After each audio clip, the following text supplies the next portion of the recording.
Pemerintah Kecamatan Batin 24 melaksanakan kegiatan penguatan kapasitas perangkat desa.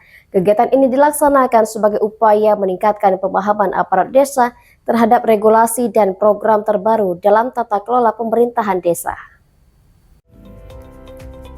Camat Batin 24 Akadir menyampaikan penguatan kapasitas perangkat desa menjadi penting karena aturan dan kebijakan desa terus mengalami perkembangan. Menurutnya, melalui kegiatan ini, para perangkat desa diharapkan mampu melaksanakan tugas dan program desa sesuai dengan ketentuan yang berlaku sehingga terhindar dari kesalahan administrasi maupun pelanggaran aturan.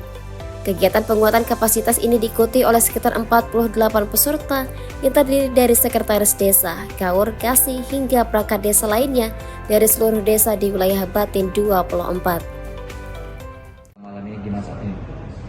Pelaksanaan kegiatan ini adalah penguatan kapasitas untuk perangkat desa. Nah, pelaksanaan ini merupakan kegiatan yang langsung dilaksanakan oleh para perangkat desa ini.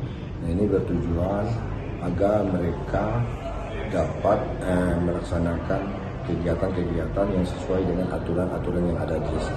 Sehingga perlu ada peningkatan kapasitas terkait dengan perangkat desa ini. Kenapa? Karena secara aturan itu selalu berubah-ubah ataupun ada dalam perkembangannya, ada kegiatan-kegiatan atau program-program terbaru. Seperti kita tahu bahwa di desa saat ini ada Koperasi Merah Putih, kemudian ada juga beberapa hal terkait dengan kegiatan seperti ketahanan pangan dan juga desa ini kan sudah ada aturan-aturan terbaru, dan kita berharap bahwa dengan adanya penguatan kapasitas yang mereka laksanakan ini dapat menambah ilmu dari mereka dan dapat memberikan manfaat setelah mereka pulang daripada kegiatan-kegiatan ini. Perangkat desa ini termasuk apa aja Pak? Perangkat desa ini mereka adalah sekdes, kaur ataupun kadus, kasih. Ada berapa semuanya Pak total gitu? Yang ikut 48 serta dari berapa desa? 48 dari sekecamatan berarti. Oke, siap. Terima kasih Pak. Sementara itu, Sekretaris Jenderal PPDI Pusat M. Nuh menilai kegiatan ini sangat positif, terutama dalam meningkatkan wawasan perangkat desa di tengah dinamika regulasi yang terus berubah. Menurutnya, saat ini hampir seluruh proses administrasi pemerintahan desa telah berbasis aplikasi, sehingga diperlukan peningkatan kompetensi agar perangkat desa mampu menjalankan tugas secara profesional dan sesuai prosedur. Kegiatan dengan penguatan perangkat desa ini saat ini gimana Pak? Kalau menurut saya sangat bagus, karena kan gini, perangkat desa itu kan kadang ada mutasi dan ada yang baru, dan juga mumpung ini ada dana yang sudah di provinsi, dan itu ada peluang untuk peningkatan kapasitas perangkat desa. Karena ya namanya regulasi sekarang kan selalu berubah, setiap tahun berubah. Jadi saya rasa sangat baik untuk menambah wawasan kawan-kawan perangkat desa. Apalagi ini kan campur dari sekdes, kasih, kaur sampai kadus juga ada. Kan bagus kalau menurut saya. Untuk saat ini yang harus dikoreksi nih Pak untuk perangkat desa nih saat ini gimana saat ini? Kalau koreksi menurut saya tidak begitu lah ya. Yang jelasnya kalau saran saya kan, karena kita juga sama perangkat desa, minta kawan itu kerja sesuai dengan regulasi yang ada, supaya jangan sampai tersangkut masalah hukum. Karena sekarang ini ya namanya kalau memang kerja sesuai prosedur sulit juga ya untuk penyimpangan, karena semuanya aplikasi sekarang ya. Makanya perlu peningkatan kapasitas ini, karena segala sesuatu di desa sekarang ini selalu berkaitan dengan aplikasi. Jadi itu memang perlu penguatan untuk kawan-kawan perangkat desa. Itu termasuk tantangan sendiri nggak Pak untuk saat ini?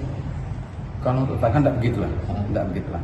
Ya santai aja lah, biasa lah.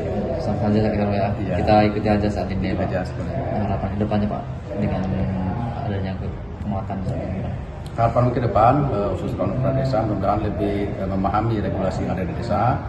Dan yang lebih penting, kawan perangkat desa itu bisa bekerja sesuai dengan tupoksi masing-masing.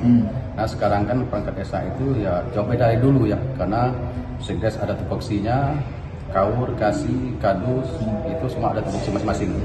Apalagi yang beban berat di desa itu bendahara sama kasih kesra, sana tumpukan di situ.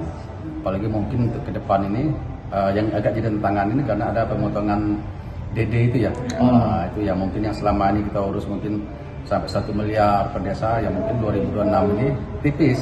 Kalau hitungan sekarang mungkin sekitar 200-an ya. Kalau memang aturan tidak dicabut oleh Menkyu, itu sekitar 200-an juta per desa. Itu pun paling besar itu.